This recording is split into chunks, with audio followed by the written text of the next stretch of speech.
Bonjour Robert, ravi de vous avoir parmi nous et d'avoir accepté cette petite interview. Bonjour, tout le plaisir est pour moi. Alors, pour vous présenter, vous êtes à la fois médium, parapsychologue et surtout aujourd'hui écrivain. Absolument. Il y a plus encore puisque vous êtes peut-être un contacté, mais on en reparlera en détail au fil de cette interview. Oui. Comment vous est-il venu l'idée d'écrire un livre sur le futur de l'humanité? C'est pour vous une pure fiction ou... C'est plus qu'une probabilité, c'est déjà en train de se produire à certains niveaux qui sont occultes, qui sont cachés, malgré le fait que certaines personnes, des éclaireurs, ont cherché à communiquer sur ça, à avertir, à donner des témoignages qui ont été décrédibilisés en leur temps. Mais maintenant, quand même, le public n'est pas dupe. Il s'aperçoit qu'il y a une forme d'occultation systématique, de manipulation. Ces sujets-là sont tournés en dérision, et c'est pas naturel. C'est trop systématique pour être anodin. Et en fait, quand on voit une telle énergie qui est déployée pour discréditer, avec des administrations, du personnel, des moyens, des budgets considérables, des bureaux chargés de soi-disant d'étudier ça, qui en fait enterrent les dossiers, détruisent les preuves matérielles, les archives, les documents, les photos, etc. Là, on s'aperçoit qu'il y a un problème, parce que s'il s'agissait de pure fantaisie qui n'avait aucun fondement, pourquoi s'acharner à détruire les preuves? Oui, je suis d'accord avec vous. Peut-être que c'est un sujet qui dérange tellement que ça changerait la face du monde si tout le monde comprenait les tenants et les aboutissants. Absolument. Ni plus ni moins. L'affaire. Voilà. Et oui.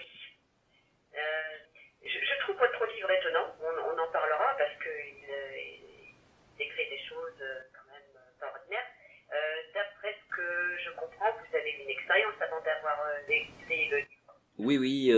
Ça me menait à l'écriture du livre. Absolument, à l'automne-hiver 95.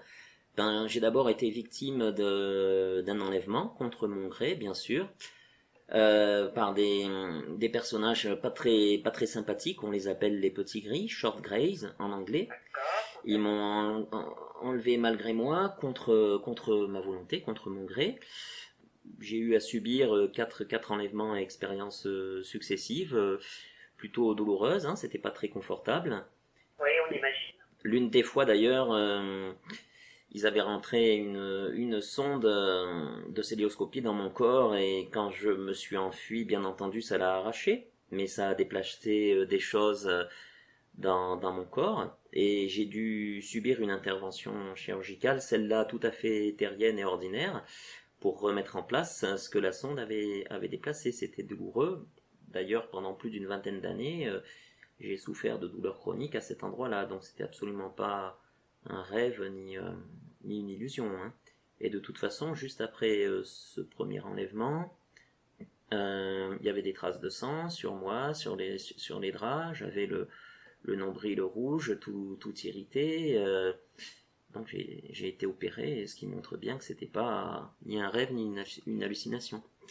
Mais après, dans un deuxième temps, il y a d'autres êtres, eux, tout à fait bienveillants, qui ont volé à mon secours. Alors je ne les ai pas vus, hein, parce qu'ils étaient dans une dimension au-dessus de la nôtre, mais justement, ils m'ont aidé à me hisser à leur niveau, vibratoirement, en termes de fréquence et de vibration, pour me soustraire de l'influence négative de ceux qui m'avaient enlevé les premières fois. Et par la suite, ils m'ont inspiré l'écriture de ce roman. D'accord. Ça, c'est vraiment très intéressant, je pense que pour nous tous. Déjà parce que vous avez une intervention on va dire de race, hein, on va faire simple, de race, qui sont venus à votre secours. Absolument. Et qui ensuite vous ont inspiré, évidemment, tout le contenu de votre livre. Voilà. Alors je l'ai construit, ce livre, je l'ai romancé.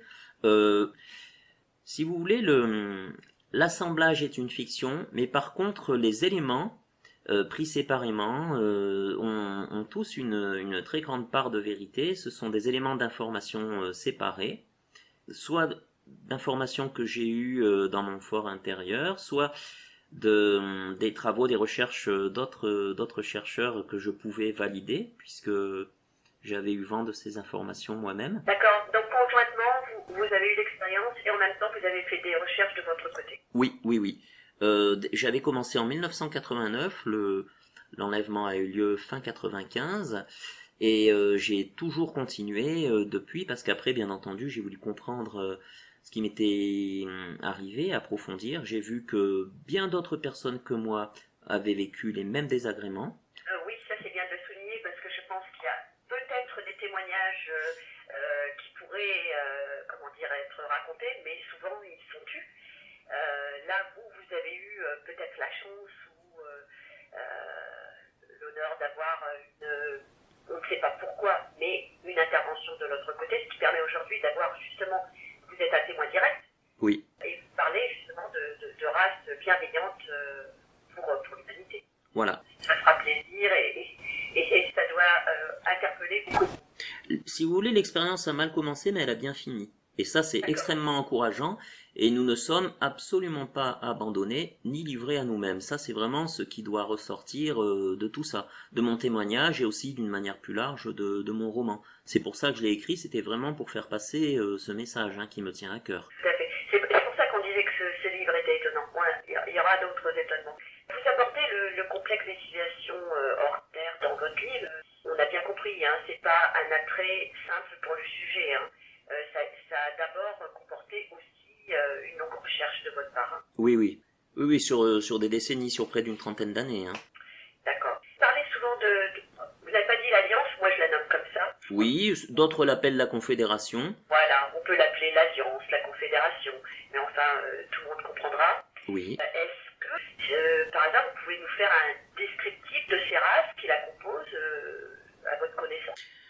Il y en a au moins une quarantaine, tout en sachant que certains spécialistes qui ont des ressources que nous n'avons pas, ni vous ni moi, en ont dénombré jusqu'à 3000, et il y en a certainement une infinité dans le vaste univers, en vérité. Nous, on n'a pas les moyens technologiques pour voir beaucoup plus loin que notre système solaire. Pour eux, ils peuvent aller d'un bout à l'autre de l'univers, ça ne représente aucun problème pour eux. Une technologie très avancée, ce sont des civilisations anciennes, etc. Voilà, et on va dire que pour les nobles visiteurs qui s'intéressent à notre petite boule bleue, il y en a une bonne quarantaine. Parmi ces 40, 4 d'entre eux étaient indélicats, se livraient à des expériences pas très sympathiques, pas très positives, un peu du genre de la mésaventure qui m'est arrivée. Ils ont été priés de s'interrompre, et les autres membres de ce groupe des 40 leur ont dit: c'est terminé, vous partez, vous ne faites plus partie, et on veillera à ce que ça ne se reproduise plus. Et là, il y a eu une position ferme et définitive qui a été adoptée de leur part. Et par ailleurs, ils ont décidé d'élever notre statut, de changer notre rang et notre condition de nous, terriens, en disant: ben voilà, vous allez siéger parmi nous, désormais, avec un rang égal au nôtre, vous ne serez plus sujet d'expérience, vous serez amené à délibérer, on vous demandera votre avis, alors qu'autrefois on ne vous le demandait pas, parce que ils estimaient que nous n'étions pas matures. Ce n'est pas encore le cas, mais ils font tout pour que les choses changent. On va changer de statut et de conditions, et ce qui va amener de notre part un effort considérable de maturité, de prise de conscience, de remise en question, et de s'assumer, de prendre ses responsabilités. On va vers la maturité du genre humain, l'âge mature, l'âge adulte, où on s'assume en tant que galactique, en tant que peuple des étoiles, parmi beaucoup d'autres, et en s'assumant un avenir pérenne et durable, en offrant l'avenir à notre planète d'origine au lieu de la détruire, en sauvant, en restaurant tout ce qui peut l'être, et en se joignant à des civilisations beaucoup plus évoluées que la nôtre pour prendre conseil auprès d'eux, s'inspirer de leur sagesse, de leur intelligence bien plus grande que la nôtre, leur technologie aussi. Et ça, la situation terrestre pourra s'arranger très vite et les choses auront une autre allure très rapidement dans de telles conditions.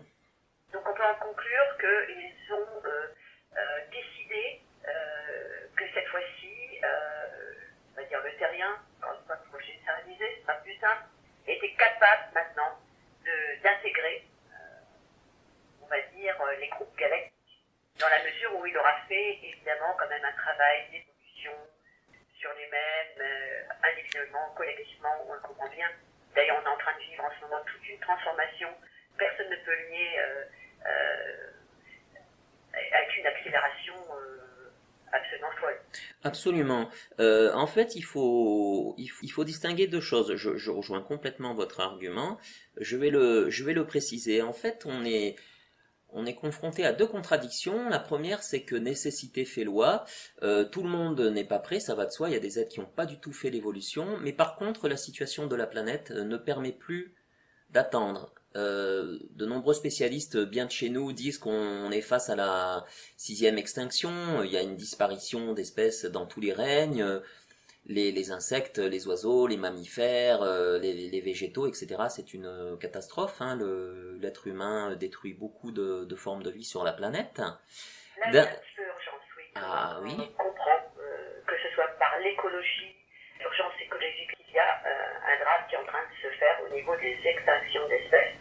Et je pense que les auditeurs nous rejoignent sur ce fait. Les sociétés sont en décomposition, il y a une crise des valeurs, une crise économique, politique partout. D'ailleurs, il y a beaucoup de mouvements de révolte aux quatre coins de la planète. Il y a plus d'une trentaine de pays qui s'embrasent. Oui. Et à côté de ça, il y a beaucoup de terriens on appelle certains d'entre eux les nouveaux créatifs culturels, d'autres les écologistes, les altermondialistes. Il y a plein de courants qui se cherchent, qui veulent vivre d'une manière différente, plus respectueuse envers la nature, mais aussi envers les autres humains et pourquoi pas d'autres formes de vie, parce que certains ont les idées très larges, sont très ouverts. Et puis il y a aussi toutes les personnes qui font une démarche d'ordre intime, de développement personnel, une démarche spirituelle, plus ou moins maladroite, mais en tout cas pleine de sincérité, de bonne volonté. Et les intelligences du dehors qui nous regardent, qui nous protègent de nous-mêmes, qui nous aident aussi, sont très attentives à tout ça et encouragent, même silencieusement et dans l'invisible, toutes les initiatives de bonne volonté qui partent d'un bon sentiment et qui sont pleines de promesses, pleines d'avenir, et les encouragent et les soutiennent. Et c'est donc le moment, plus que jamais, d'avancer, de passer à l'étape suivante, et ils soutiennent ça, ils encouragent. Oui, c'est notre espoir, on en reparlera dans votre vie, parce que vous parlez du futur de la Terre, mais on verra qu'à la fin, il y a une grande note d'espoir. Ah oui. Même si on est en train de le comprendre ou pas, mais qu'on est dans une transformation un peu radicale. Oui. Quand il y a eu les 5 extinctions précédentes sur la planète, il y a 90% des formes de vie qui ont disparu. En tout cas, elles ont disparu dans la matière. Hein. Ça ne veut pas dire que ça a été anéanti, ça a été simplement transféré, transposé. C'est vrai que dans la matière, il n'y avait plus rien. Pour vous, il y a déjà eu des extinctions qui se sont... Ah oui, mais les scientifiques bien de chez nous en ont parlé, et ils craignent qu'on se dirige vers la 6e. D'ailleurs, il n'y a pas que qui le craignent, hein, puisque donc nos amis des étoiles sont intervenus. C'est bien parce qu'ils voient effectivement la même chose se profiler, mais cette fois, ils ne veulent pas que ça se produise, justement. D'accord. D'où cette intervention massive de leur part. D'accord. Alors, certains, peut-être, je vous pose la question, peut-être vous serez d'accord avec ce fait, disent que tous les 26 000 ans, en fait, le Soleil a des cycles, et ces extinctions, en fait, se manifestent lors de ce cycle qui apparaît. Alors c'est qu'en fait la position de la planète qui est tout au bord de notre galaxie et l'éloigne du Soleil central, du cœur galactique central, hein, qui est un amas de 10 000 étoiles massives. Et on est à l'écart de ce grand rayonnement. Et à la façon des toupies qui tournent sur elles-mêmes et qui en même temps ont un mouvement d'oscillation, la planète se rehausse en termes de degrés d'inclinaison et se retrouve pleinement exposée au rayonnement du cœur galactique central. Il y a des vagues de photons de très haute énergie qui inondent à ce moment-là la Terre, un peu à la façon des tempêtes solaires qu'on peut connaître avec notre tout petit soleil. C'est ce qui se passe en ce moment. D'ailleurs, il y a un minimum solaire qui est en train de... Pour ceux qui lisent les articles, enfin il y en a de plus en plus hein, d'ailleurs, qui corroborent ce que vous dites, parce que on arrive en ce moment à un minimum solaire. Il n'y a plus de tâches au niveau du soleil. Il n'y a plus de taches, mais ce qui est paradoxal, c'est qu'au moment où il n'y a plus de taches solaires, qu'il peut y avoir des tempêtes solaires très violentes. Mais là, je parle du Soleil galactique central, du cœur galactique central, qui est composé de 10 000 étoiles à peu près, et qui suractive tous les autres soleils dans cette région de la galaxie, ce qui peut provoquer justement des tempêtes solaires très très fortes. Mais ce qui est plus intéressant encore, c'est l'augmentation de la vague photonique et les photons de très haute énergie. Et éjectés par le soleil central. Voilà, et qui viennent jusqu'à nous. Ce qui est également très intéressant, c'est que des astrophysiciens russes, des astronomes russes, ont observé depuis plus de 6 ans maintenant une modification de toutes les planètes de notre système solaire par rapport à leur brillance, leur magnitude, leur albédo. Et ça, c'est signe qu'il y a des rayons d'énergie qui proviennent du dehors de notre système solaire, qui nous atteignent et qui ont une influence sur toutes les planètes. D'accord, donc scientifiquement, on peut même étudier le photon, si je comprends bien. Absolument. Scientifiques ont peut-être accès à ces particules. Tout à fait. Des particules qui nous affectent de plus en plus, au quotidien.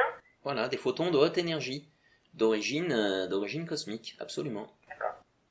Et ça a une influence sur le vivant et sur notre psychisme, sur nos corps subtils, absolument. Il y a des interactions. Hein. Oui, d'accord.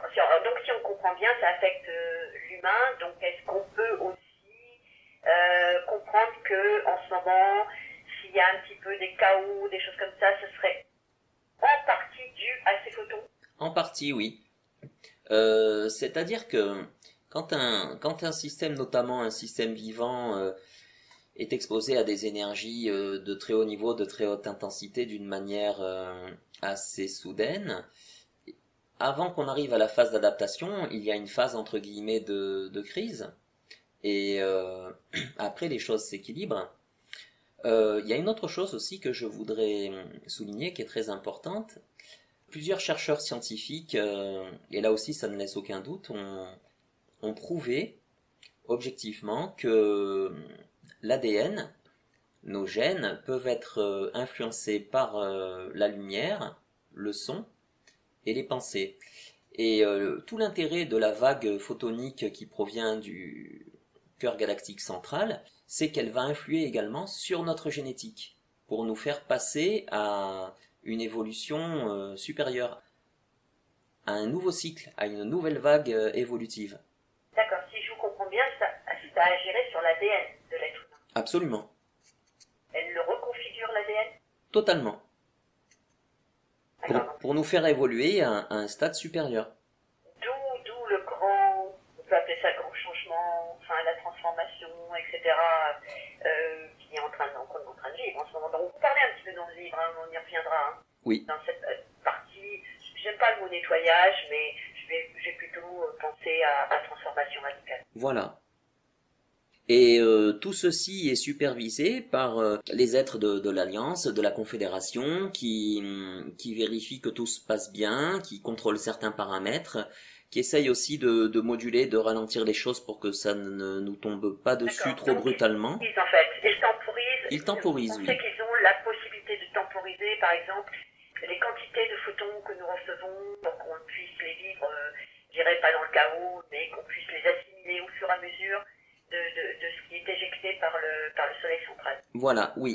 Il y a quelques années, certains spécialistes avaient parlé des êtres des sphères. Je ne m'étendrai pas sur le sujet parce qu'il est pointu et c'est vraiment une affaire de spécialiste, mais je le mentionne parce ça a le mérite d'être connu, d'exister, d'être référencé. Et ils ont d'autres moyens aussi de temporiser l'arrivée des vagues d'énergie sur notre monde pour que ça ne soit pas trop brutal et qu'il n'y ait pas des dommages indésirables. Pour que l'homme puisse l'assimiler. Et vous pensez qu'ils font ça à partir de leur vaisseau, de leur... c'est comme ça qu'ils pratiquent À partir de leur vaisseau, à partir de leur psychisme, et d'autres moyens qui nous sont pour l'instant inconnus, mais qui pourront éventuellement partager avec nous une fois que nous serons capables d'assimiler de telles connaissances. Oui. Mais là, on se projette dans une à deux décennies. Une à deux décennies, quand même. Oui, parce qu'il faut rattraper leur niveau ils ont des évolutions considérables depuis des millions d'années, voire des milliards d'années. Donc nous, on est en retard pour l'instant. Hein. On ne peut pas faire en 2 jours. Ah non, on ne peut pas, non. Mais on constate quand même l'évolution, la société, au niveau sociétal, à tous les niveaux. Et je crois que c'est pas fini. Je crois que l'accélération ne va faire que de plus en plus s'accélérer. On va arriver en 2020, après 2021.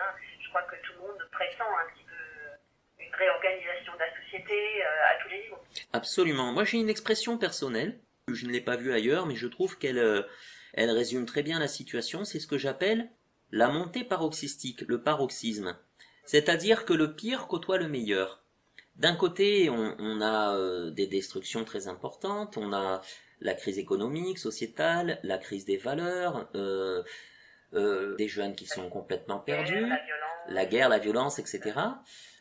Et d'un autre côté, on a des personnes qui sont peu nombreuses, mais qui ont des évolutions remarquables, qui sont des génies, qui inventent des choses très prometteuses pour l'avenir de l'humanité, des innovations technologiques, des modes de vie alternatifs, des remèdes, des sources d'énergie propres et non polluantes, gratuites, illimitées, tout un tas de choses pour l'instant qui sont confisquées par les puissances dominantes au niveau terrien, mais que justement la Confédération et l'Alliance veulent répandre absolument pour tous, parce que c'est gratuit, c'est bénéfique, c'est très positif, ce n'est pas destructeur, et c'est la vague d'évolution à laquelle on a légitimement droit, et eux ils sont dans ces situations de vie-là depuis toujours, depuis très très très longtemps. Voilà, c'est ça. Et ils considèrent que c'est absolument absurde et injuste que nous ne puissions pas être dans des conditions de vie dans lesquelles nous devrions être depuis très très très longtemps, puisque c'est le cas pour eux. Nous vivons de façon archaïque, totalement archaïque. Mais malgré nous, parce qu'il y a beaucoup d'humains qui se rendent compte, il y a beaucoup d'êtres qui disent c'est bizarre, j'ai l'impression que ce monde ne tourne pas rond, je n'arrive pas à comprendre pourquoi, mais je sais que ça pourrait être autrement. Il y a plein de gens qui ont cette nostalgie, cette interrogation et qui disent mais pourquoi je trouve que c'est pas normal ici. Alors ils lèvent les yeux vers la voûte étoilée, hein, ils voient la voie lactée, la nuit, il y a un sentiment d'émerveillement, et ils disent mais pourquoi la planète ne tourne pas rond. Il y a beaucoup de gens qui sont comme ça. Je pense que l'homme a une préscience de ça, mais l'information lui est cachée, enfin un petit peu moins aujourd'hui parce qu'on dispose quand même depuis un certain temps d'éléments qui nous sont donnés. Oui. Parce que en même temps il y a eu beaucoup d'informations. Oui, c'est la difficulté, oui. Il y a beaucoup de confusion. Certains ont écrit sans avoir ni le vécu, ni les expériences, ni avoir fait de recherche approfondie, donc ils sont pas légitimes pour ce faire. Et d'autres ont voulu tout simplement discréditer. Donc eux, ils savaient très bien ce qu'ils faisaient, mais c'était pour casser, c'était pour discréditer. Ils étaétaient en service commandé, hein, ni plus ni moins. Comme on disait au début, c'est-à-dire si toute cette information devient, réelle pour chacun, enfin tout le monde accessible pour chacun, nous allons avoir une prise de conscience. Une prise de conscience va faire qu'on va désirer vivre autrement. Il y a aussi un fait qui est en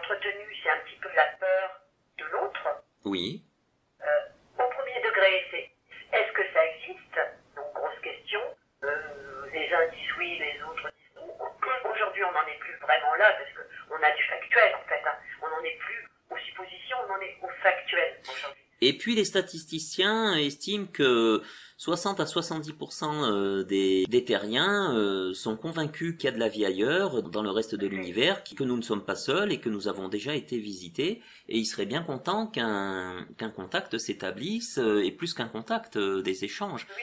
Et ce ne sont pas les seuls, justement, nos alliés venus d'ailleurs veulent soutenir cette possibilité, la favoriser, mais en même temps, ce qu'il faut dire, c'est qu'ils attendent plus de nous.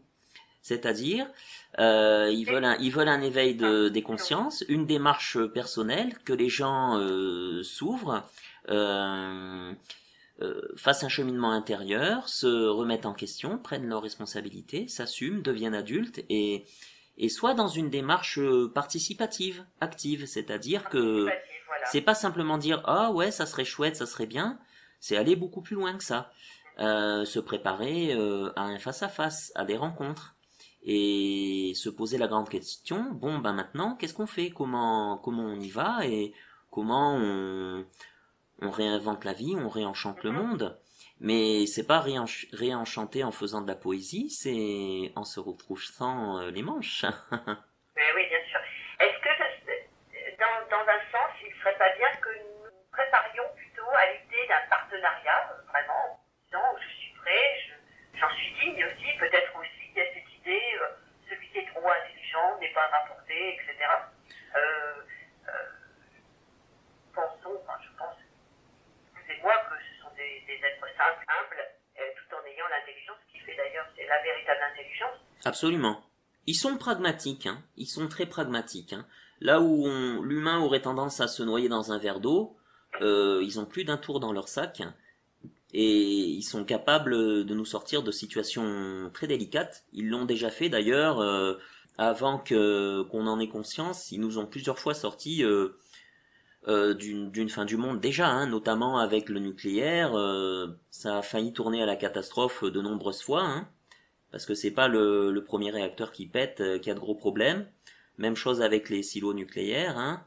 Il y a des... Excusez-moi, vous pensez que sans eux, il y aurait eu déjà la catastrophe totale? Ah oui, mais c'est il y un... a bien longtemps, quoi. Ah oui, oui, oui. Il faut pas perdre de vue que au milieu et à la fin de la Seconde Guerre mondiale, il y a eu des apparitions massives d'OVNI au-dessus de tous les sites nucléaires, les sites de recherche. Et les sites de silos, de missiles balistiques intercontinentaux, tactiques, stratégiques, etc. Donc ils ont dit oulala, mais qu'est-ce qu'ils nous font les terriens là? À quoi ils jouent? Ils ont observé, ils ont surveillé, quand il fallait ils ont neutralisé, et quand il y avait des accidents, ils sont venus éteindre l'incendie, hein, mais je parle pas d'un incendie avec des flammes, c'est une formule imagée. Ils ont empêché des catastrophes, un emballement, hein. Parce que le nucléaire est en soi une technique dangereuse, et si en plus c'est entre des mains irresponsables et inexpérimentées... Elle serait dangereuse d'ailleurs pour tout le monde, parce que si on aboutissait à un tel désastre, je pense que même le système solaire serait impacté. Oui, et c'est dangereux aussi pour nos amis d'ailleurs, parce qu'il y a des influences interdimensionnelles, transdimensionnelles qui nous échappent, vu que nos sciences sont très archaïques. On ne mesure même pas des effets qu'il peut y avoir à d'autres niveaux qui nous sont inconnus, mais dont souffrent justement les êtres de l'Alliance et de la Confédération. C'est pour ça que ils interviennent. Alors, il faut pas être naïf. Ils sont bien entendu bienveillants, compatissants et secourables. Ils interviennent pour nous aider, mais ils interviennent aussi pour se préserver de nous. Mais aujourd'hui, on a quand même à notre portée d'avoir cette connaissance, cette information, qui a peut-être il y a quelques générations n'avait pas.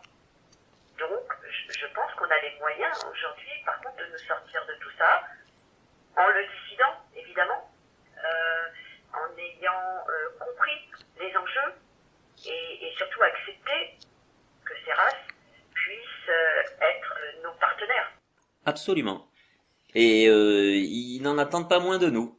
Alors, je reviens sur une hors interview où vous m'avez expliqué quelque chose qui est étonnant et qui n'est pas inintéressant, mais dans la nomenclature de l'Alliance, vous avez dit que des reptiliens, en fait,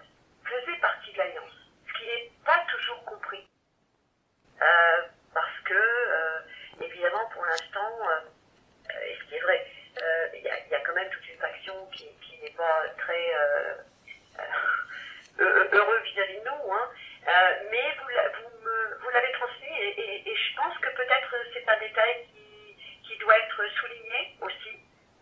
Il faut rendre à César ce qu'il y a à César pour ceux qui éventuellement auraient rejoint les rangs de l'Alliance. Voilà, alors je vais dresser un petit tableau le plus simple possible. Les reptiliens sont l'une des premières formes de vie qui a évolué vers le type humanoïde, c'est-à-dire deux bras, deux jambes et un cerveau très développé, hein, contrairement à ce qu'en disent les spécialistes chez nous. Il y a des reptiliens qui sont extrêmement évolués d'un point de vue intellectuel, ce qui n'inclut pas forcément la morale, les valeurs et un comportement acceptable. Mais il faut dire que l'immense majorité des reptiliens sont positifs. Par contre, beaucoup de terriens ont été confrontés à des reptiliens négatifs, mais qui ne représentent qu'une minorité qu'on peut estimer de l'ordre de 10%. Donc il y a beaucoup d'idées fausses qui circulent dans le monde de l'ufologie. Les gens croient que tous les reptiliens sont des salauds, ce n'est absolument pas le cas. Les reptiliens ne sont pas les seuls, les reptiliens négatifs quand ils commettent leurs méfaits. Ils ont des petits assistants, des petits laborantins que beaucoup connaissent, les fameux petits gris, les short grays, ben c'est ceux à qui j'ai eu affaire.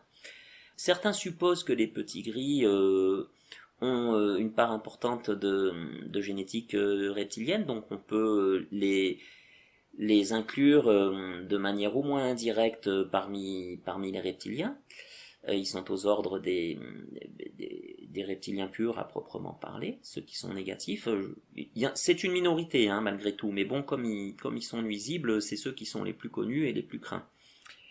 Et à côté de ça, il y a d'autres petits gris dont l'apparence ne change pas, mais dont le comportement, lui, est très différent. Et ils se sont illustrés de manière honorable au Brésil jusqu'aux années 2000 à peu près. Ils ont porté secours à des mineurs lors d'accidents de mines, notamment dans la province de Minas Gerais au Brésil, des accidents d'avion dans la jungle, des accidents de la circulation, etc. Ils ont sauvé des terriens d'une mort certaine et ils avaient un comportement absolument honorable, exemplaire, donc on voit que les choses ne sont pas blanches ou noires, c'est beaucoup plus nuancé et subtil que ça. Et puis, ben, il y a beaucoup d'autres formes de vie, hein. Il y en a plus de 3000, hein. Là, c'est pas mon domaine, par contre, c'est le champ d'étude de personnes qui ont des moyens considérables, et beaucoup plus de ressources que celles que j'ai à mon humble niveau. Il y a quand même quelques chercheurs issus du grand public qui nous ont donné quelques nomenclatures.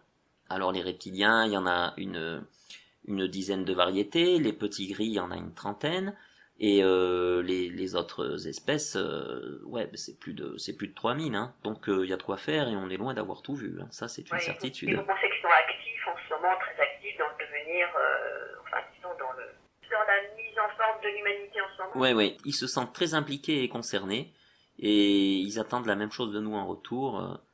Hein, la maison brûle, comme avait dit un personnage bien connu, et c'est ce qu'il faut regarder. Donc à nous de jouer, c'est à notre tour de nous impliquer en tant que civilisation stellaire, adulte, mature, responsable, qui prend son destin en main. Enfin. Oui, enfin, et en essayant de comprendre, parce que je suppose que pour tout à chacun, on essaie en même temps de comprendre qui fait quoi, et à partir de là, bah, c'est un petit peu compliqué. Mais dans votre livre, on aborde aussi l'idée qu'il y a un petit peu quand même un combat entre ces forces-là, hein, oui. Entre les bienveillantes et les malveillantes, même si les choses apparemment évoluent très rapidement. Alors il y a une précision qu'il faut donner. Le livre, je l'ai commencé en 1996, dans le deuxième semestre de 1996, quand mes ennuis se sont terminés, que j'ai commencé à être bien protégé, et je l'ai terminé en 98. Et depuis, les choses ont bien avancé, ont bien évolué, et comme je disais tout à l'heure, ça fait maintenant bientôt 3 ans que la Confédération a chassé les 4 civilisations membres qui posaient problème. Donc ils ont fait l'objet d'une éviction, ils sont contrôlés, il ne leur sera plus permis de faire ce qu'ils faisaient, et les autres sont éminemment positifs et fermement décidés à s'investir tous autant qu'ils sont pour que la situation bascule d'une manière favorable sur la planète, et c'est d'ailleurs en train de se produire actuellement. Donc les plus grands espoirs sont raisonnablement permis, et là des spécialistes pourraient le dire, pourraient en attester. Des sommités, parce que voilà, des sommités. Je n'ai pas cette prétention, hein. Je ne peux témoigner que pour la part que j'ai connue, à laquelle j'ai été directement confronté, mais ceci dit, j'ai quand même eu quelques aperçus, donc quelques informations, donc je sais pourquoi j'ai écrit le livre et pourquoi ça me paraît vraisemblable. Par exemple, on peut prendre des interviews de grandes sommités telles que le ministre canadien, il me semble, Paul Heller, qui a Absolument. tout ce qui est extraterrestre. Aujourd'hui, c'est fini. On va dire la vérité aux gens. Dimitri Medvedev également sur une chaîne de télévision populaire à une heure de grande écoute avait dit que lors des investitures présidentielles, en plus de la valise nucléaire, il était communiqué un dossier complet sur toutes les présences extraterrestres sur notre Terre, leur type, leur implantation et leur nombre. Et il avait dit, je vais pas vous dire le nombre pour effrayer personne. Voilà. Ça avait... la vidéo sur YouTube. Hein. Oui, on le retrouve. Hein. Elle est là, hein, si les auditeurs veulent taper interview Medvedev extraterrestre, je crois qu'ils vont la retrouver. Ah, ils vont la retrouver. Hein. Donc aujourd'hui, on dit les choses, il est temps. Et puis je pense que si vraiment on veut passer à autre chose, il n'y a pas d'autre solution. Il n'y a pas d'autre solution. Il faut. Il faut, c'est nécessaire, nécessité fait loi, comme je disais tout à l'heure. Voilà. Alors, on a regardé dans le livre qui est assez... Pourtant, vous l'avez écrit en 96 et fini en 98. Voilà. C'est fou d'ailleurs, parce que c'est complètement, je veux dire, antérieur à ce qui se passe aujourd'hui. Mais il y a une analogie où on trouve un passage où on a un crash avec des avions de chasse, des militaires, on ne va pas tout expliquer, mais c'est là où ils se retrouvent à être en collaboration avec les races bienveillantes. Absolument. Et en fait, ils changent d'opinion. Oui. Ils rejoignent ce camp. Et ça fait un petit peu penser, c'est une analogie à ce qui a peut-être pu se passer dans les programmes spatiaux secrets. Absolument. Absolument. Alors les programmes spatiaux secrets, là aussi, c'est une affaire de spécialistes. C'est très compliqué. On va dire qu'il y a 5 à 6 mouvances différentes. Il y en a qui régissent l'ensemble du système solaire. Il y en a qui font de la recherche fondamentale. Il y en a qui ont des bases de recherche. Il y en a qui travaillent avec les militaires et la marine. Et il y en a qui ont fait sécession, qui font bande à part et qui s'opposent un petit peu à tout ce qui précède. Bon, là aussi, c'est vraiment une affaire de spécialistes. Je n'en donne que les rudiments.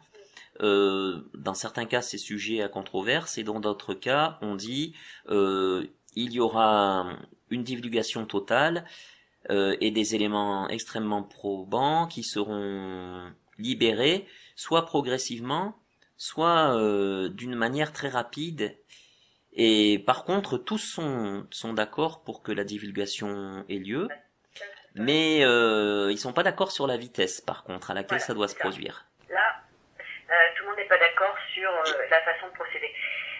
Mais c'est ça qui est fantastique, c'est d'ailleurs dans votre livre, à l'époque, personne ne parlait de ça. Hein, et non, personne n'en parlait. Hein. Ah non, personne n'en parlait. Donc, c'est très étonnant. Hein. Aujourd'hui, de toute façon, je pense qu'on va arriver à la connaissance de toutes ces choses. Après, il y aura peut-être l'acceptation.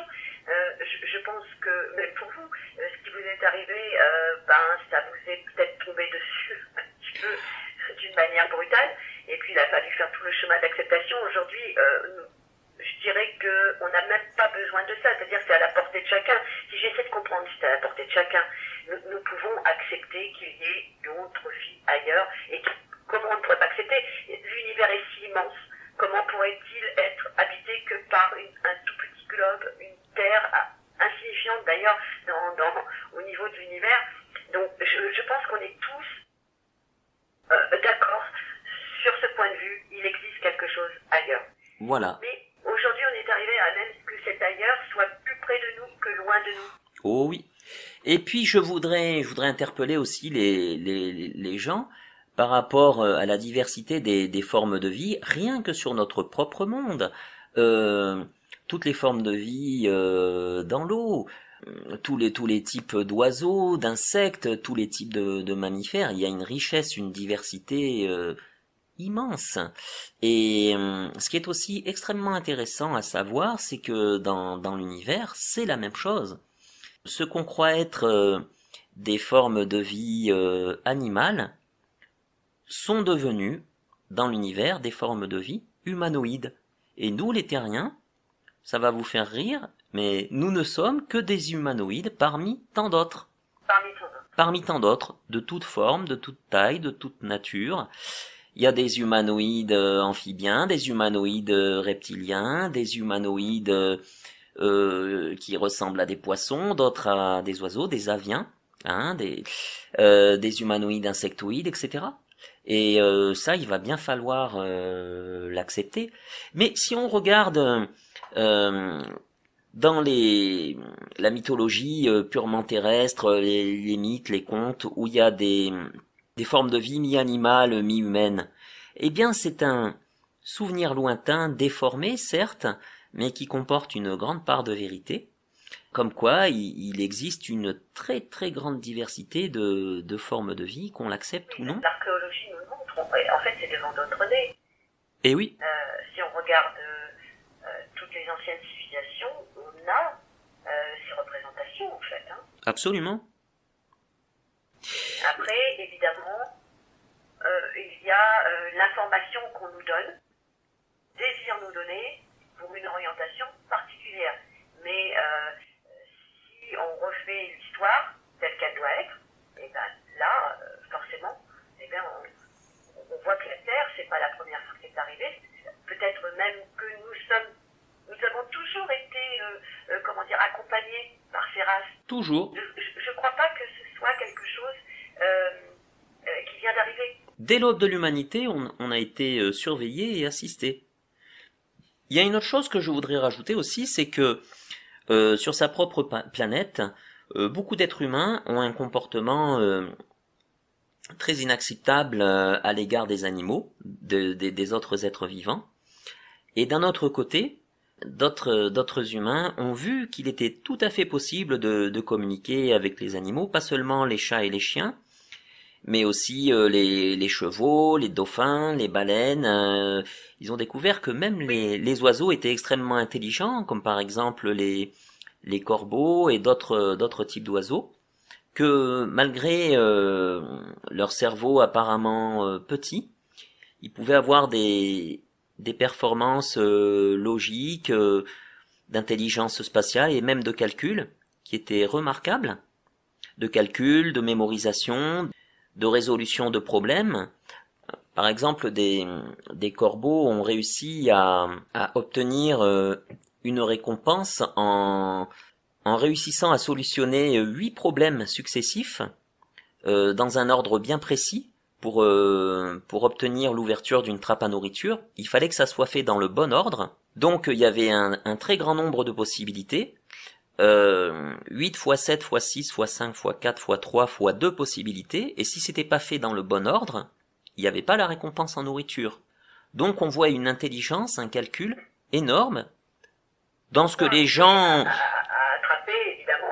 Voilà, dans ce que les gens appellent une tête d'oiseau, on a en fait un être qui est notre égal, qui a une conscience de soi, une intention, un raisonnement, même s'il peut pas communiquer, il pense, il va suivre une démarche logique. Donc on s'aperçoit que les animaux sont peut-être bien tout aussi intelligents que nous, voire même dans certains domaines spécifiques plus intelligents que nous. Eh oui, ça fait mal à notre amour-propre. Eh ben, ce qu'il faut admettre aussi par ailleurs, c'est que dans l'univers, il y a d'autres formes de vie qui, elles, sont humanoïdes, qui sont infiniment plus évoluées que nous, et qui aujourd'hui, à notre époque, on dit, bon bah écoutez les terriens, ça suffit, vous avez fait assez de bêtises jusqu'ici. Certains d'entre vous, bon ben on peut pas faire grand chose pour eux. D'autres sont pleins de bonne volonté, ils sont maladroits, mais ils sont prêts à nous accueillir, à nous recevoir. On peut faire du bon travail ensemble, et ben voilà, l'époque est venue. Et ben, d'un jour à l'autre, ça va se mettre en place parce que le temps est venu. Oui. Est-ce que ce ne serait pas notre pensée figée qui serait notre pire ennemi? Absolument. Les croyances, les peurs infondées, les préjugés, l'immobilisme et l'absence de remise en question. La certitude, bien sûr, et en même temps la doxa qui dicte aussi ce que l'on doit connaître, ne pas connaître. Et oui, le règne de la pensée unique, les conditionnements, les tabous. Mais il faut briser justement les tabous, il faut... Alors pour aller vers quelque chose de sain, bien entendu, dans la bienveillance, l'ouverture et dans un sens de progrès, hein. Il ne s'agit pas de faire tout et n'importe Oui, quoi, oui, mais... et je pense que c'est ça qui, même le jour où tout le monde sera d'accord sur ce sujet, c'est la seule crainte que tout le monde aurait, c'est-à-dire est-ce que ces intelligences, voilà, ne seraient pas aussi bienveillantes, etc. Je pense que c'est le questionnement que tout le monde se fait, mais en fait, ça doit être quelque chose de... On prend le problème à l'envers, moi je pense. Absolument. Ah, je suis entièrement d'accord. Et si on se donnait la peine, bon là on en parle ouvertement, des auditeurs peut-être se diront, moi je n'y crois pas, mais vous avez fait une expérience, l'expérience elle est concrète, et beaucoup de gens ont fait des expériences comme cela, et c'est bien. Moi, ce que je dirais, c'est que croire n'est pas savoir, et savoir n'est pas connaître. On peut croire à une chose qui n'existe pas, ou refuser de croire à une chose qui existe, malgré tout. Après, on peut en avoir on peut avoir une information théorique. On peut avoir un savoir sans avoir connu. Mais par contre, quand on a vécu, là, on est vraiment dans la connaissance. On peut dire je connais. Et là, ce n'est ni une croyance, ni un savoir théorique. C'est vraiment avoir été dedans. Y avoir été confronté, corps et âme, dans sa chair, dans des événements factuels, avec des indices matériels, et avec des conséquences sur plusieurs décennies qui après se vérifient dans les faits, parce que quand on voit que des informations que j'ai eues donc en 98 sont en train maintenant d'être confirmées par plein de gens dans le monde entier, à cette époque je n'avais pas eu les informations ailleurs, par aucun autre moyen. Je les ai eues dans mon intériorité, ça m'a été transmis, mais il y avait pas l'équivalent tout autour de moi. Et voilà que 20 ans plus tard, ben ça se vérifie. C'est quand même. Oui, et ça ne se discute pas puisque Eh vous oui, n'aviez pas l'information. Donc c'est bien une preuve que quelque part, cette expérience a été la prémisse à toute cette information qui est donnée aujourd'hui. C'est pour ça que votre livre est vraiment très intéressant. Je pense qu'il va aider beaucoup de gens à comprendre les tenants et les aboutissants, parce qu'en plus, vous abordez un tas de sujets dedans. Tout est compilé en fait. Hein. Le lecteur aura, comment dire, un point de vue assez large hein, sur tout ce qui se passe. eh oui, j'ai essayé de mêler à la fois l'humour, le suspense, les sentiments, l'information, la réflexion, et puis d'impliquer le lecteur dans son propre cheminement de pensée, dans sa propre remise en question, et puis lui dire bon ben maintenant, au vu de tous ces éléments, qu'est-ce qu'on fait? Et c'est vrai qu'il faut pas se cacher que la situation sur la planète est très délicate, mais elle n'est pas perdue. Voilà. Et si l'humain peut en douter, d'autres par contre dans l'univers n'ont aucun doute à cet égard. Et ils sont bel et bien là pour nous aider, ils nous tendent la main. Aux âmes de bonne volonté de l'accepter, de l'apprendre et d'agir au mieux de nos intérêts. Et de toute façon, ils sont bienveillants. Hein, là. Comme je l'ai dit, l'immense majorité est bienveillante. Et les indélicats sont tenus à l'écart. Bon, ben, je crois il faut passer à l'étape suivante. Oui. Et le plus tôt sera le mieux. Et c'est maintenant. Et c'est maintenant. Maintenant, on a toutes les possibilités encore. Et donc, je pense que c'est une perche qui est tendue à tout et chacun pour à la fois comprendre et en même temps se mettre en marche vers quelque chose de nouveau. Voilà. C'est bien pour ça qu'on voulait absolument que le public connaisse votre livre parce que je pense qu'il a un intérêt vraiment très fort pour tous ceux qui s'intéressent à ce sujet. Je suis ravi de l'entendre de votre part. En tout cas, c'est ce qui m'a motivé à l'écrire. On en est totalement convaincus. C'est pour ça qu'on veut absolument que le public puisse connaître votre livre, l'acheter, etc. Et puis, du coup, avoir des clés, des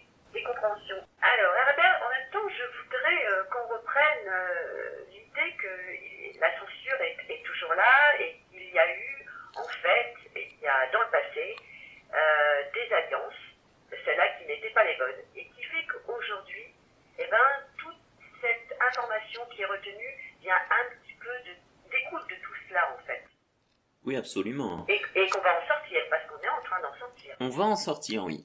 On va en sortir. Il y a des terriens bien de chez nous qui ont des informations absolument inédites, mais qui ne viennent pas du tout du fruit du hasard. Hein. C'est savamment distillé, soit par des éléments des programmes spatiaux secrets qui décident de diffuser, soit ce sont les terriens qui réussissent à capter des informations venues d'ailleurs. Donc ça favorise la divulgation, l'évolution des consciences.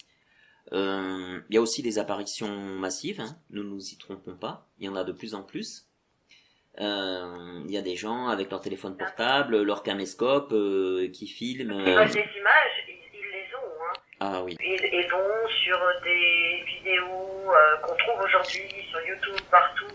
Je le cite parce que Alcyon Village, évidemment, c'est incontournable. Vous avez des tas d'images d'OVNI. Ah oui. Là, vraiment. Et puis, autrement, vous tapez sur les moteurs de recherche et vous allez trouver. Hein. Et l'argument qui prétend un peu trop facilement que ce sont toujours des trucages, ça va 5 minutes. Je veux bien que la moitié puisse l'être, je le concède volontiers, mais ça veut dire que l'autre moitié, c'est absolument réel, tangible et incontournable. Donc voilà, les faits sont là. Hein. Absolument, absolument. Absolument, que ce soit ça ou des crop circles, évidemment, certains ont été falsifiés, nous sommes bien d'accord, mais ce n'est pas la majorité, et quand on voit comment c'est conçu, là, on peut détricoter, il n'y a rien à faire, tout ça n'est pas de chez nous, un point, c'est tout. Alors les crop circles, certains ont été analysés, il y a un petit peu de radioactivité. Les épis de culture ont été tordus par des effets calorifiques qui ne peuvent pas être reproduits en laboratoire. Dans certains cas, après, les champs de culture ont été figés, c'est-à-dire que plus rien n'y pousse. Dans d'autres cas, ça a été absolument le contraire. La fertilité a été considérablement augmentée. Les épis se multiplient 2 à 3 fois plus. Leur biologie est altérée. Ben, ça commence à faire beaucoup. Donc, oui, ça fait beaucoup. Ça fait beaucoup. Nous sommes bien d'accord. Et de plus en plus de gens, d'ailleurs, étayent tout ça. On même fait des grandes recherches, on fait des vidéos. C'est à la portée de chacun pour celui qui veut maintenant connaître. Je pense que maintenant, c'est presque plus à prouver. Voilà. Alors là, maintenant, justement, on dira que il n'y a pas pire sourd que celui qui ne veut pas entendre et pire aveugle que celui qui ne veut pas voir, parce que les preuves visuelles et matérielles factuelles sont là, la documentation, les vidéos, les livres, les témoignages, les articles de presse incontestables, les déclarations de sommités politiques, militaires, pilotes, astronautes, chercheurs, accrédités en plus. Donc là maintenant, il faut arrêter de prendre les gens pour des idiots. Ceux qui ricanent et qui en 2 minutes disent c'est bidon, c'est des bêtises, alors qu'il y a des personnes qui ont consacré leur vie entière à faire des recherches innombrables aux 4 coins de la planète, dans des symposiums, avec parfois 100 ou 200 confrères et consoeurs qui ont fait les mêmes recherches qu'eux, bon ben ça va 5 minutes quoi. Ah oui, c'est indéniable. Tout le monde peut se faire une opinion réaliste là-dessus, il y a tout ce qu'il faut, il y a même, presque on arrive même à trop. Oui. Parce que si on voulait tout compiler, on ne pourrait pas. On ne pourrait pas. Là, on en serait à plusieurs vies humaines. Hein. C'est comme dans le domaine de l'informatique, il y a des développeurs qui développent des programmes extrêmement évolués. Ils sont 200 ou 300 programmeurs. Ils travaillent sur un programme pendant 4 ou 5 ans. Ça représente des milliers d'années en durée de vie humaine. Et c'est parce qu'ils sont nombreux. Ben, c'est exactement la même chose dans le domaine ufologique. Il y a des centaines, des milliers de chercheurs qui ont cherché pendant des décennies. Et si on voulait tout compiler, ben, il faudrait des milliers d'années. Mais, fort heureusement, nos amis venus d'ailleurs, avec leur intelligence d'ampleur cosmique, vont aussi redimensionner nos consciences pour nous permettre d'assimiler une quantité d'informations beaucoup plus considérable que ce que nous sommes pour l'instant capables de faire. Et il faut souligner, c'est quand même souvent le net qui est le vecteur de tout ça. Oui. Pour le moment. On espère qu'un jour, évidemment, ça sera vulgarisé de façon à ce que tout le monde puisse le savoir et le connaître. Parce qu'en fait, c'est un droit. C'est un droit Ah, c'est un droit, oui. Droit légitime pour tout à chacun. Hein. Absolument. D'une manière générale, il y a ce qu'on appelle le consentement éclairé, c'est-à-dire que on ne peut pas forcer une personne à faire ce qu'elle ne veut pas faire. Pour qu'elle prenne ses décisions, qu'elle fasse ses choix, elle doit être bel et bien informée correctement. Si elle ne l'est pas, il y a un problème, hein, il y a un vice de procédure. Et on en est là aujourd'hui, on réclame une information légitime, honnête, pleine et entière, pour décider de notre devenir. Absolument. Absolument. On parle bien du devenir, parce que c'est quand même un enjeu qui n'est pas des moindres. Hein, l'enjeu de l'humanité, je crois que tout le monde doit se sentir concerné. Hein, c'est pas possible. Qu'on le prenne par l'écologie ou par d'autres biais, peu importe, qu'on nous souhaite bonne volonté pour essayer d'améliorer les choses, ou qu'on le prenne par le biais un peu plus poussé, un peu plus controversé de ce qu'on est en train d'aborder en ce moment, mais bon, c'est l'objectif est le même. Voilà. Et donc dans votre livre, de toute façon, on va avoir le futur de l'humanité, enfin, une probabilité, une des lignes temporelles, on pourrait les appeler comme ça. Oui. Mais c'est une histoire qui, on va dire, commence mal et finit bien. Voilà. Donc il y a quelque chose quand même d'optimiste dans tout ça. On a les moyens d'eux, on peut, et votre livre apporte justement des clés pour répondre à toutes ces questions. Voilà. Alors avant d'arriver bientôt au terme de l'interview, j'ai une dernière question, pas la moindre, Oui. que j'ai notée dans votre livre.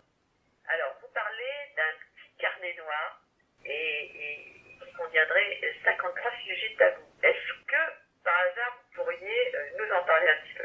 Ah ben, il y en a qui ont essayé, ils ont eu des problèmes, hein, pour pasticher des humoristes célèbres. Je dirais que les terriens seraient bien mal en peine de transgresser cet interdit pour le moment, mais ça sera bientôt terminé. Par contre, nos fameux amis de l'Alliance, de la Confédération, eux, ont bel et bien l'intention que cet état de fait change.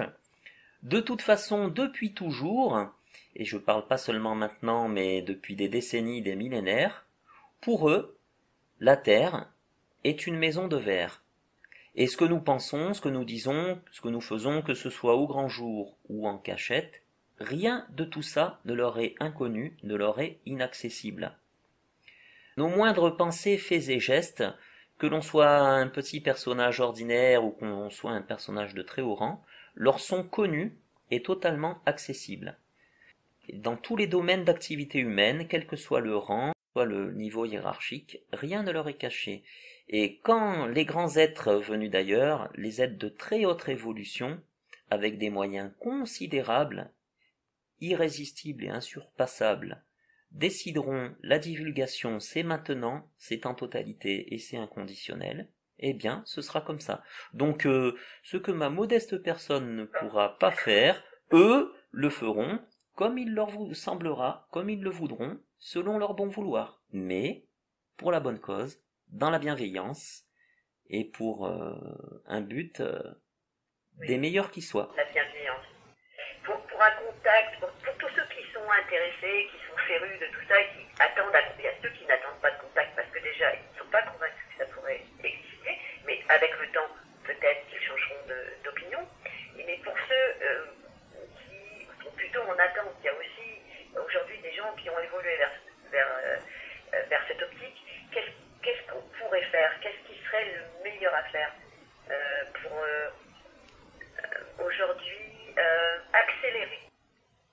Moi, je dirais partage. C'est un partage pour moi, à mon avis. Absolument. Ben, je dirais déjà essayer de limiter l'emprise du mental. Le mental n'est pas l'ennemi, mais il est restrictif. Il filtre, il conditionne. Et il est bon de transformer le mental en une sorte de détective, en un serviteur qui est là pour apporter ses côtés positifs à la demande, hein, quand on a certaines tâches à effectuer, de collecte d'informations, de compilation, de résumé, poser des questions comme vous l'avez fait après avoir lu mon livre, hein, ça c'est l'activité du mental, mais dans un sens constructif. En fait, le mental est neutre, hein, c'est l'orientation qu'on va lui donner qui sera un allié positif ou une entrave. Réussir aussi à être moins dans l'émotionnel et les croyances. Les croyances, les systèmes de croyances. Ça, là, il faut être honnête, il faut éliminer pas mal de croyances, hein, les remettre en question. Au moins les mettre les mettre de côté pendant quelque temps et aller à l'épreuve des faits. Aller à l'épreuve des faits. Les faits sont les faits, hein. S'informer, ne pas être obtus, s'informer, prendre connaissance, et après se faire une idée. Voilà. Eh bien, moi, je dirais, pour conclure, ce sera le mot de la fin. Je pense que dans les 5 à 10 ans, tout au plus, on pourra voir dans une très large mesure une grande partie de ce que j'ai dépeint dans mon roman d'anticipation, dans mon futurible. On pourra le voir sous nos yeux à un degré ou à un autre. D'accord. Voilà ce que je pouvais dire aujourd'hui. Eh bien, écoutez, on vous remercie infiniment pour ce partage de toutes ces informations. Juste avant de quitter, où peut-on trouver votre livre? Oh, dans toute bonne librairie. Alors, j'en rappelle le titre, La Renaissance de la Terre, de Herbert X, Herbert X, ICKX. Voilà, et dans toute librairie... Aux éditions Lys Bleu, hein. Le Lys Bleu, c'est ça, le Lys Bleu. Aux éditions, donc toute librairie, tout achat sur Internet, ils pourront le trouver. Voilà. Vous avez un site ou quelque chose? Oui, un site d'écrivain, herbertx.fr. D'accord, on communiquera à la fin de l'interview, enfin disons de la vidéo, on mettra évidemment en lien tout ce qui concerne votre livre et puis votre site. Voilà. Eh bien écoutez, merci infiniment Herbert. Tout le plaisir était pour moi. On vous souhaite le meilleur pour ce livre. Surtout, n'hésitez pas à l'acheter parce que c'est vraiment une grosse compilation, beaucoup d'informations. Et puis on vous dit peut-être à une prochaine fois, Herbert. Avec plaisir. Au revoir.